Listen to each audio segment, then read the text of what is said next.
The first text came while I was standing under a loose ceiling panel on the third floor, holding a flashlight between my teeth and trying to read the serial number on an old air vent. My phone buzzed against the metal ladder. I almost ignored it. Then I saw my brother's name. Ryan. I pulled off one glove and opened the message. Nice office, Clara. I just sent this to building management. Maybe they'll finally move you back to the basement where you belong. Under the message was a photo. My office. Not the one with glass walls and a city view. Not the one nobody in the building connected to me. The other one. The small crowded room beside the service elevator, where I kept maintenance files, contractor notes, old blueprints and half-finished coffee cups from long days. Ryan had taken the picture through the door window. There were papers stacked on my desk. A jacket thrown over a chair. A sandwich wrapper near the keyboard. It looked messy, yes. It also looked like the workspace of someone keeping a 20-story building alive before anyone else arrived. But Ryan did not see that. He saw a chance to make me look small. Another message came before I could even put the phone away. Some of us are closing real contracts upstairs. Some of us are pretending light bulbs and air filters matter. Try not to embarrass the family more than you already have. I stood there on the ladder, the building humming around me. Pipes clicked softly behind the wall. Somewhere below, a cleaning cart rolled across tile. Outside the service door, people in suits moved through the hallway without looking at me. I did not cry. I did not answer. I only looked once more at the photo he had sent to management, then slipped the phone into my pocket and finished checking the vent. That was what Ryan never understood about me. I had learned how to stay quiet without being weak. By 10 that morning, the complaint had reached the management office on the 20th floor. Lauren Reed called me just as I was closing the panel. Clara, she said, her voice dry. Your brother has filed a formal complaint about the maintenance supervisor's unprofessional workspace. I looked down the hall toward the elevators. Did he use those words? Several times. He also attached pictures, compared your office to his, and suggested ownership review your fitness for the role. I let out a slow breath. Lauren paused. Do you want me to handle it the usual way? The usual way meant filing it, ignoring the insult, and letting Ryan believe he had reached someone above me. I had done that for years. Every time he complained that I took too many breaks, Lauren knew I had been inspecting roof equipment. Every time he accused me of entering executive floors without permission, Lauren knew I had been checking cooling systems. Every time he told people I was a charity case hired because our parents felt sorry for me, Lauren knew the truth. Ryan was not complaining to my boss. He was complaining to me. He just did not know it. Send me the full complaint, I said. You're calm. I'm tired. That is not the same thing. No, I said. It isn't. A few seconds later, the email appeared on my screen. Ryan had written it like a legal report. He described the clutter, the jacket, the coffee cups, the notes taped to the wall. He said tenants expected higher standards from Riverside Commerce Center. He said the building's image could suffer if service employees were allowed to operate without discipline. Service employees. I stared at those two words longer than the rest. Not because I was ashamed of the work. I respected it. The men and women who kept that building running knew more about pressure, timing, patience and problem solving than half the executives who walked past them every morning. But Ryan did not use the words with respect. He used them like a line drawn on the floor. People above it. People below it. And he had placed me below it years ago. Ryan was 3 years older than me, and he had built his whole life around being seen as the successful Bennett child. He worked for Titanium Solutions on the 18th floor, wore suits that cost more than my first car, and spoke at family dinners like every deal he closed was proof of his value. My parents listened. My mother smiled too hard when he talked about client lunches and business travel. My father nodded when Ryan mentioned numbers neither of them fully understood. Then they would turn to me. How's the building job, Clara? Never my work. Never my career. The building job. Ryan had trained them to see me that way. She basically fixes things when rich people complain. He once said over roast chicken, laughing like it was harmless. It's honest work, I guess. I remember my mother looking down at her plate. I remember my father pretending not to hear. I remember Ryan's wife at the time smiling with soft pity, like I was someone who had missed a bus years ago and never caught another one. I had wanted to say something that night. I owned the building your company leases. I signed the contracts your executives begged to renew. Your office view is paid to me every month. But I did not. Because by then I had learned something more useful than winning an argument. People show you the truth when they think you cannot change their life. So I stayed the woman with the work boots, keys, service radio, and clipboard. I stayed the quiet sister who did not defend herself. And Ryan kept showing me exactly who he was. 8 years earlier, Riverside Commerce Center had been half empty and slowly dying. The lobby lights flickered. The elevators broke twice a month. Tenants were leaving. The old owners had stopped caring long before the sale papers were signed. I bought it through Riverside Property Holdings, using every dollar I had saved, borrowed, and risked. I did not buy it because it was pretty. I bought it because I could see what it could become. For 3 years, I lived inside that building more than I lived inside my own apartment. I learned the sound of a failing compressor. I learned which tenants paid late but spoke politely, and which ones paid on time but treated workers like furniture. I learned that a building has a heartbeat. You can feel it in the morning when the elevators start moving, in the afternoon when the vents push cool air through crowded rooms, and at night when the floors go quiet but the systems keep working. Lauren came in during the second year. She was sharp, practical, and impossible to impress.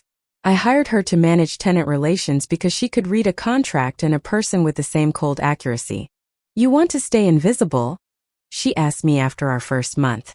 "I want to understand what people need before they dress it up for ownership. And when they disrespect you, I take notes." She had studied me for a moment, then nodded. "Fine. But one day someone will push too far." That day had arrived with a photo through a glass door. By noon, I was back in the small third-floor office Ryan hated so much, reviewing the file Lauren had sent down. Titanium Solutions. 4 floors. 52,000 square feet. Lease expiring in 6 months. When they first came in, Riverside still needed strong tenants. I had given them a generous rate, improvement money, flexible terms, and space they could grow into. At the time it made sense. Now the building was different. 98% leased. Waiting list active. Market rent far above what Titanium was paying. But the rent was not the only issue. Their staff created more maintenance requests than any tenant of their size. Many were not building problems at all. One person wanted the air colder. Another wanted it warmer. Someone demanded a wall moved without approval. Someone called the front desk because a printer jammed, as if we owned their printer. Then there were the staff reports. Cleaning workers spoken to like servants. Maintenance workers ordered around by people with no authority over them. Security guards blamed for guest mistakes. And again one name appeared. Ryan Bennett. I read one report twice. Ryan had threatened to have someone fired because a cleaner emptied trash during business hours. Her shift ended at 6. He wanted her to return after 7 so his sales team would not be distracted by service noise. Service noise. That was what he called a woman doing her job. I closed the folder and rested my hand on top of it. 4 years, I had separated Ryan the brother from Ryan the tenant executive. I told myself his cruelty toward me was family damage, old competition, pride, insecurity. I let it sit in a place where it could hurt me but not touch anyone else. But the reports proved something uglier. Ryan did not just look down on me. He looked down on anyone he thought could not answer back. At 1:30, Lauren came to my third-floor office. She stepped around a box of filter samples and held up Ryan's complaint. "This is not just family," she said. "I know." He used his position as a senior executive of a major tenant to pressure management into disciplining building staff. I looked at the complaint in her hand. "He thinks that gives him weight." "It does," Lauren said. "Unless ownership decides it gives him exposure." I met her eyes. She waited. Outside the room, the service elevator opened with a tired ding. A delivery man passed the door carrying a stack of boxes. The building kept moving. People kept working. Ryan's complaint sat between us like a lit match. "What do you want to do?" Lauren asked. I turned to the Titanium file. Their renewal meeting was supposed to be next month. Yes. Move it to tomorrow. Lauren's eyebrows lifted. With their full executive team? CEO, CFO, anyone responsible for operations. And Ryan. Ryan. He raised concerns about building standards. Ownership should thank him for his interest. For the first time all day, Lauren smiled. That sounds dangerous. No, I said. It sounds overdue. She made a note on her tablet. What reason should I give them? Tell them building ownership wants to discuss lease renewal and tenant conduct concerns before any terms are finalized. And Ryan's invitation?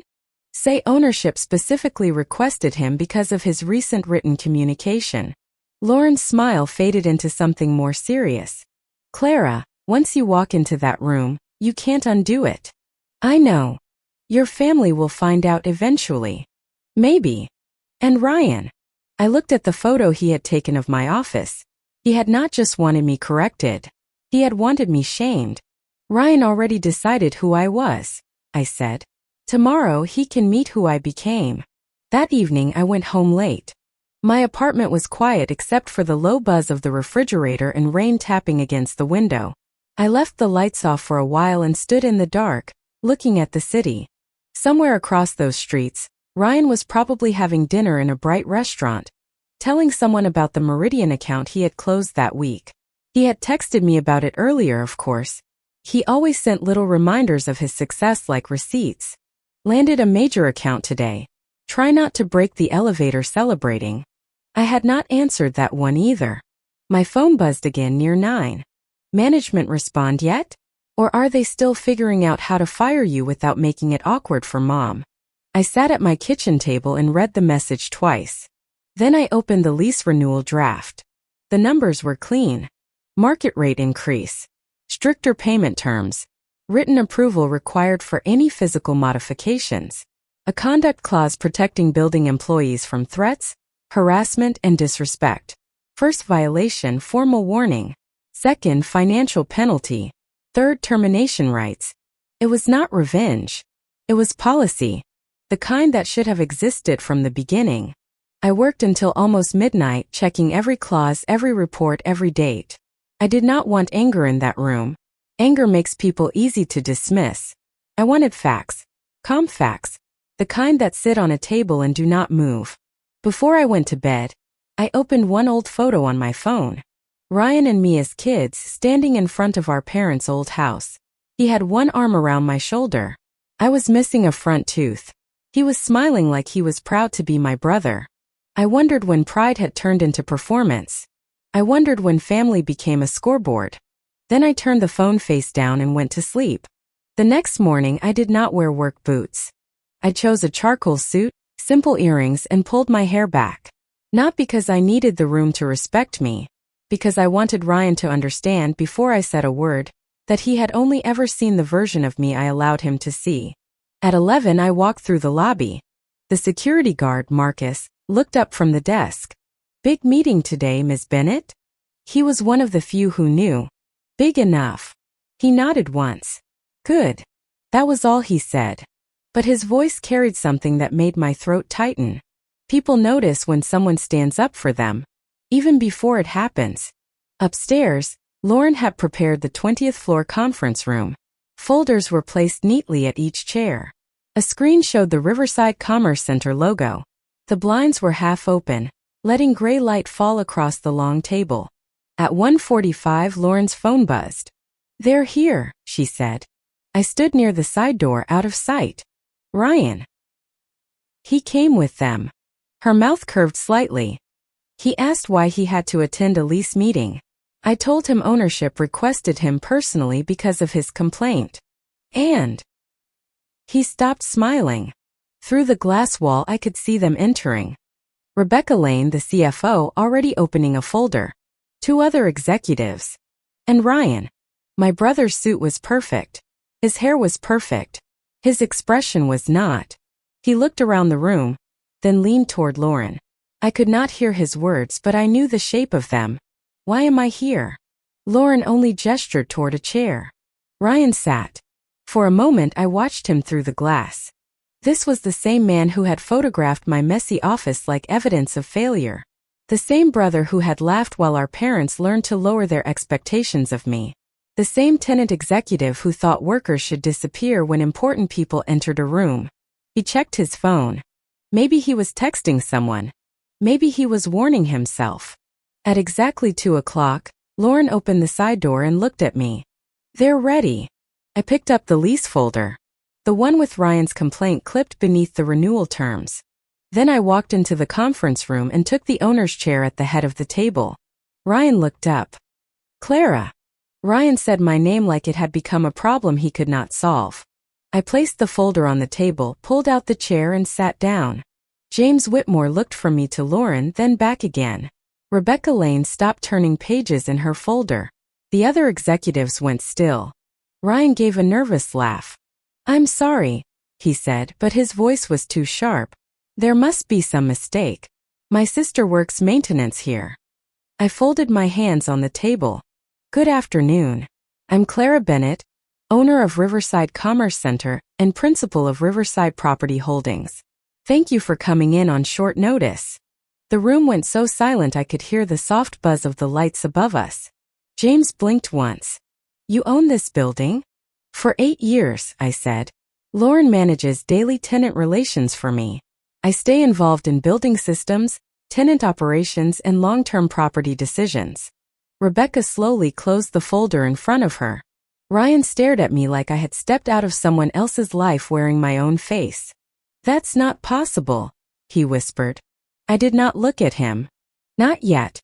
I touched the remote, and the first slide appeared on the screen. Riverside Commerce Center was purchased after years of neglect. At the time, vacancy was high, systems were aging, and tenant confidence was low. Since then, we have rebuilt the property, upgraded core systems, improved retention, and brought occupancy to near capacity. James sat straighter. Rebecca reached for her pen. The room changed. I felt it happen. A moment earlier, they had been waiting for a landlord's representative. Now they understood the person in front of them held the lease, the numbers, and the power to decide what came next. I kept my voice even. "Titanium Solutions has been a major tenant here for 5 years. Your lease expires in 6 months. Today we need to discuss renewal terms. But before we discuss rent, we need to discuss conduct." Ryan's jaw tightened. I clicked to the next slide. A chart appeared. Maintenance requests. Late charges. Unauthorized changes. Staff incident reports. "These are not isolated issues," I said. "They are patterns." Rebecca leaned forward. "What kind of patterns?" "Excessive maintenance requests beyond normal building needs. Common area charges paid late. Interior changes made without approval. And repeated disrespect toward building employees." James looked at Lauren. "Were we notified about this?" Lauren opened a thin file and slid printed notices across the table. 6 times in 2 years. Each notice was sent to your facility's contact and copied to executive administration. Rebecca took the papers first. Her face tightened as she read. James did not touch his copy for a few seconds. Then he picked it up slowly, as if it had become heavier than paper. I clicked again. The next slide showed a short incident log. No drama. No raised voice. Just dates, names, and facts. A cleaning worker threatened for entering during business hours. A maintenance technician called useless for refusing to ignore safety procedure. A security guard blamed for enforcing visitor policy. Ryan's name appeared more than once. James read the slide. Then he turned his head. "Ryan." Ryan swallowed. "There's context," he said quickly. "Sales floors are high pressure. Clients are there. We can't have cleaners walking around during calls." "The cleaning shift ends at 6, Lauren said. "Your team demanded they come back after 7 without approval or overtime. When they explained policy, they were threatened." Ryan's face flushed. "I didn't threaten anyone. I said I'd report it." "You said you'd have her fired," Lauren replied. The words landed hard. James's eyes went cold. "To a woman who does not work for us?" Ryan looked down. I clicked off the slide. The screen went blank, leaving only our reflections in the dark glass. "I want to be clear," I said. This meeting is not about one person having a bad day. This is about the culture a tenant brings into my building. The people who clean these floors, repair these systems, secure this lobby, and answer after-hours calls are not background noise. They are the reason your company can operate here every day. No one spoke. I opened the folder in front of me and removed Ryan's complaint. This was submitted yesterday. Ryan looked at the paper and froze. A formal complaint about a maintenance workspace, I continued. It included photographs taken through an office window and a request that management review the employee's fitness for the role. James reached for it. I handed it to him. He read the first page, then the second. His expression shifted from confusion to embarrassment, then to something closer to anger. Rebecca read over his shoulder. Ryan's hands curled around the arms of his chair. Clara, he said under his breath, don't. I finally looked at him. Don't what? He had no answer. I turned back to James. The employee named in that complaint was me. James closed his eyes for half a second. Rebecca exhaled through her nose. Ryan looked like the floor had opened under him. I used that office for maintenance planning, I said. Blueprints, inspections, system notes, contractor schedules. It is not staged for appearances. It is used for work. James placed the complaint on the table. Ms. Bennett, I apologize. That apology belongs first to the people your team has mistreated, I said. Then to the management staff your company ignored. Then to anyone your employees believed they could threaten, because they wore a different uniform. James accepted that without defense. You're right. Ryan shifted in his chair. James, I didn't know she owned. That is not helping you, James said. The room went still again. Ryan's mouth closed. I slid the renewal packet forward. These are the terms Riverside is prepared to offer. Market rate rent. Standard escalators. Stricter payment deadlines. Written approval for all modifications. And a conduct clause protecting building employees from harassment, threats, or degrading treatment. Rebecca took the packet and scanned the first page. This is a significant increase. It is still slightly below the current market average for comparable space, I said. The previous rate was negotiated when this building was in recovery. It no longer reflects the property or the market. Rebecca nodded slowly. That's fair. James kept looking at the conduct clause. What happens if the clause is violated? First violation, written notice and required training for the individual involved. Second, a financial penalty paid into the Employee Welfare Fund. Third, termination rights become active. One executive shifted uncomfortably. That's strict, he said. Yes, I replied. It is. James glanced at him, and the man said nothing else. I continued. I am not interested in punishing Titanium for one executive's behavior. I am interested in knowing whether your company can operate here with respect. If it cannot, then Riverside is not the right place for you. Rebecca closed the packet. I'll need to review the financial details, but the rate seems defensible. James nodded. We'll review everything. But the culture issue starts today. He turned toward Ryan. You and I will speak after this meeting. Ryan's face had gone pale again. James, I can explain. You already did, James said. For years, apparently. That was the moment Ryan stopped looking like a senior sales executive and started looking like my older brother again. Not the brother from childhood who used to walk me to the corner store, but the one who had built a throne out of titles and thought it made him taller. The meeting ended without another dramatic word. Rebecca asked Lauren for comparable lease data. James apologized again, this time to Lauren directly. The other executives left quickly, avoiding Ryan's eyes. Ryan stayed seated. For a few seconds, neither of us moved. Then James stopped at the door. Ryan. My office. 15 minutes. Ryan nodded once.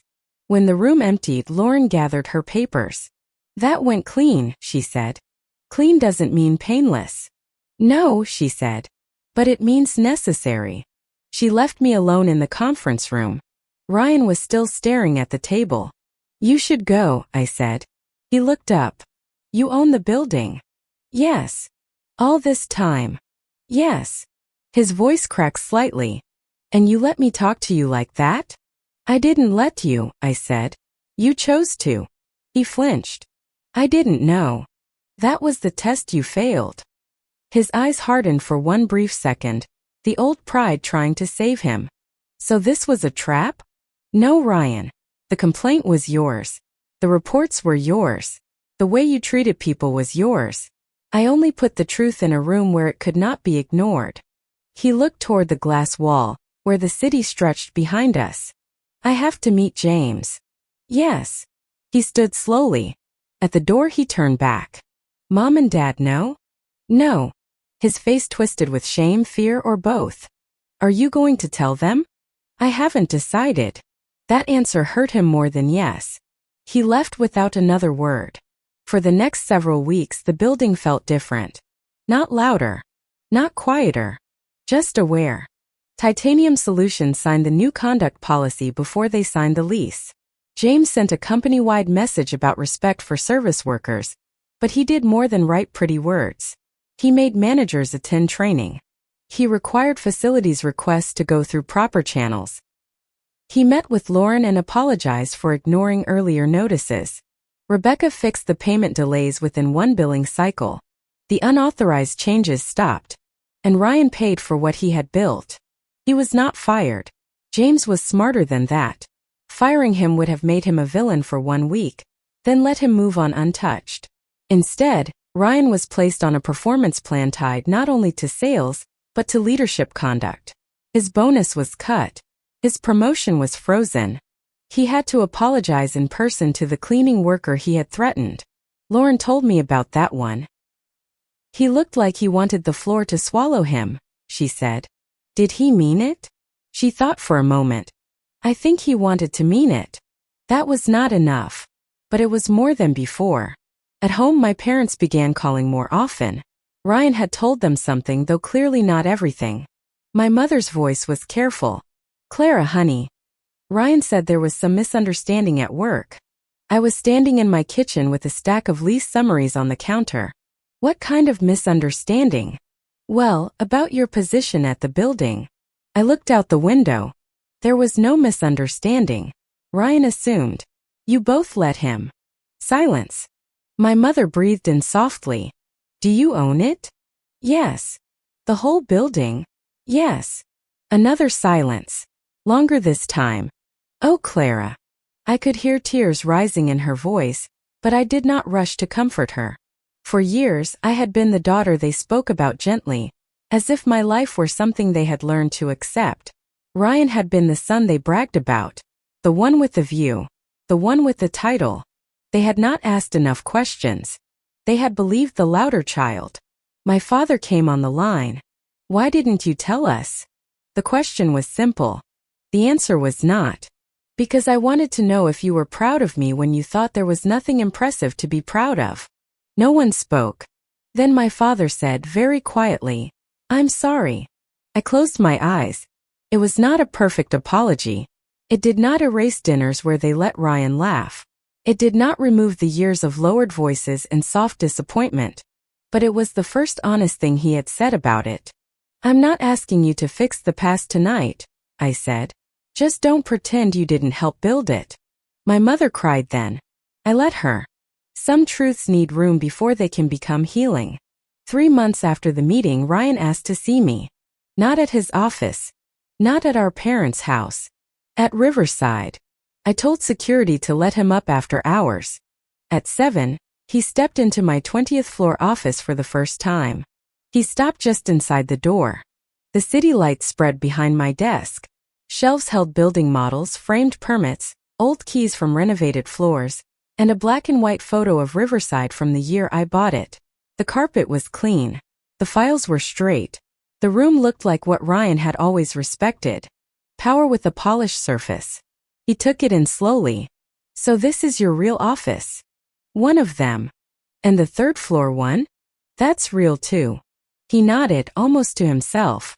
I used to think the messy one proved something. It did, I said. He looked at me. It proved you didn't understand work. His shoulders dropped. For a moment, he looked exhausted in a way his expensive suit could not hide. I was awful to you, Yes.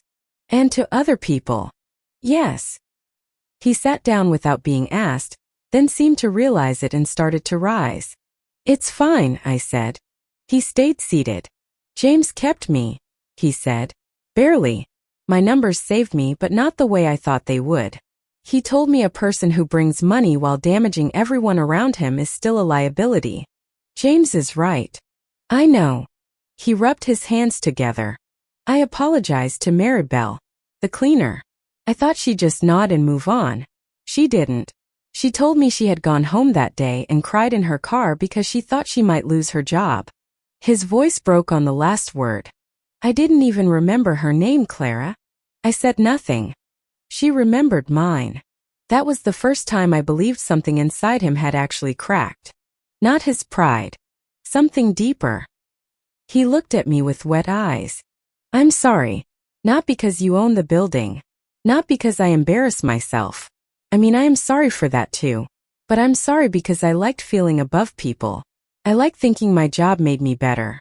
And when you didn't fight back, I mistook your silence for proof. I leaned back in my chair. What do you want from me? He swallowed. I don't know. Maybe nothing. Maybe I just wanted to say it without Mom crying or Dad staring at the floor. Then say it. He looked down at his hands. I was jealous. That surprised me. He gave a short, bitter laugh. Stupid, right? I had the title, the office, the attention. But you never chased approval the way I did. Even when we were kids, you could sit with broken things for hours and figure them out. I needed applause. You needed a problem to solve. The room felt too quiet. He continued. When you took that building job, I told myself you had failed because that made me feel safer. If you were small, then I was big. If you were lost, then I had one. I looked at my brother, and for the first time in years, I did not see arrogance standing between us. I saw fear. Old fear wearing a good suit.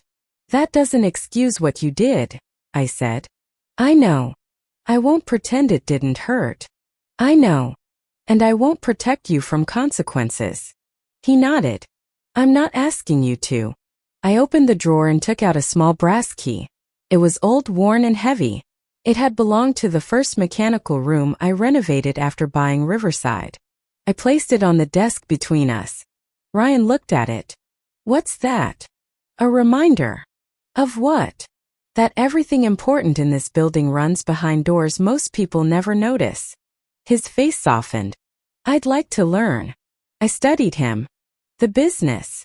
No, not first. He looked toward the window, then back at me. The work. The real work. Maintenance rounds. System checks. Tenant requests. I want to understand what I spent years mocking. That won't fix everything. I know. You'll get dirty. I figured. You'll be terrible. Probably. And if you treat one person like they're beneath you, you're done. He nodded. Understood. I pushed the key slightly toward him but kept 2 fingers on it. Saturday mornings. 8 sharp. Work close. No audience. No praise. Ryan looked at the key like it weighed more than his job title. Thank you. Don't thank me yet, I said. You haven't met the boiler room. For the first time, he laughed without trying to sound important. A year later, Riverside Commerce Center was featured in a commercial real estate article about well-managed mid-rise buildings. The writer praised the renovation, the tenant retention, and the employee welfare program funded partly through the new conduct clauses. My name was in the article. So was Ryan's. Not as the star sales executive from the 18th floor. As a volunteer who spent Saturday mornings learning building operations from the staff he once ignored. His quote was simple. I thought working in a building meant I understood what made it run. I was wrong. The people behind the walls, the carts, the radios, and the repair logs carry more responsibility than most of us ever see. My parents framed the article. They hung it in their living room where Ryan's sales awards used to take most of the space. The first time I saw it there, my mother touched my arm and said, I wish we had asked better questions. I looked at the frame. So do I. My father cleared his throat. We're proud of you, Clara. I waited. He added, not because of the building, because of how you built it. That time I believed him. Ryan still came on Saturdays. He was not naturally handy. He mislabeled filters. He hated crawl spaces. He once dropped a wrench so loudly in the mechanical room that Marcus heard it from the hallway and laughed for 5 straight minutes. But Ryan learned names. He held doors for cleaning crews. He stopped meetings when someone spoke rudely to support staff. He said thank you like he finally understood it was not a polite habit. It was a debt. One Saturday morning, I found him in the third-floor office he had once photographed. The desk was still crowded. Blueprints were open. Coffee had gone cold near the keyboard. A jacket hung badly over the same chair. Ryan stood in the doorway looking at it. "Funny," he said. "What is? This room used to look like failure to me. And now?" He picked up a maintenance report from the desk and smiled faintly. "Now it looks like the place where the truth was sitting the whole time." I took the report from him and set it back in the right stack. "No," I said. "The truth was in how you treated the person you thought worked here." He lowered his eyes. "You're right." Outside the office, the building moved into mourning. Elevators opened. Vents breathed cool air into quiet halls. Somewhere a vacuum started. Somewhere else, a tenant unlocked a glass door and began another day inside a place they expected to simply work. That was the thing about buildings. When they are cared for, people forget how much effort holds them together. Families are the same. Respect is maintenance. Trust is maintenance. Love, real love, is not the speech people give when everyone is watching. It is what they protect when no one important seems to be in the room. For years, Ryan thought I was beneath him because he saw work clothes, a crowded desk, and a quiet sister who never fought back. He never knew the building was mine. But the deeper truth was never about ownership. It was about character. Because success is not proven by the floor your office is on, the title under your name, or the people who applaud when you walk in. Success is who you become when you have power. And character is how you treat someone when you believe they have none.